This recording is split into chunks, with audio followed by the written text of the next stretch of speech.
Doctor Ashok थोरातांचं अंबेजोगाईत Piyush in नावाचं hotel असल्याचा दावा अंजली दमानिया यांनी केला। लक्झरी हॉटेल सोबत डॉक्टर थोरातांकडे केजमध्ये हॉस्पिटल असल्याचा सुद्धा दावा दमानिया यांनी केलाय। Civil surgeon doctor Ashok Thorat भ्रष्टाचारी आहे आणि त्याविरोधात माझा लढा असल्याचं अंजली दमानिया म्हणाल्या।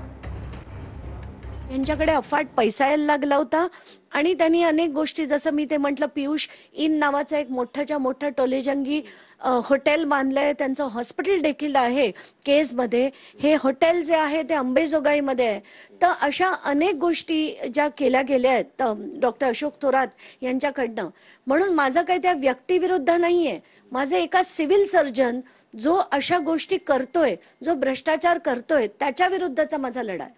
हे जे डॉक्टर अशोक थोरात आहेत, मला काल त्यांच्या एका मोठ्या हॉटेलबद्दल जेव्हा कळलं आणि ते हॉटेल जे लक्झरी हॉटेल आहे अंबेजोगाईला, ते बघून थोडासा धक्का बसला। म्हणून मी थोडी चौकशी करायला सुरुवात केली का, कारण अशी जर व्यक्ती ही जर संतोष देशमुखांच्या जे पोस्टमॉर्टम रिपोर्ट झाला त्याची जर सगळे डिटेल्स हा व्यक्ती देणार असेल तर यांनी योग्य कारवाई केली की नाही अशी शंका मनात येते।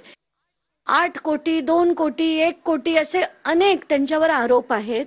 जोडपत्र 1 मध्ये पण आहेत, जोडपत्र 2 मध्ये पण आहेत। असे 24 आरोप त्यांच्यावर होते, ते अजून प्रलंबित आहेत। यामध्ये अशोक थोरातांनी 2दा VRS ची मागणी केली गेली, ती शासनाने रिजेक्ट केली।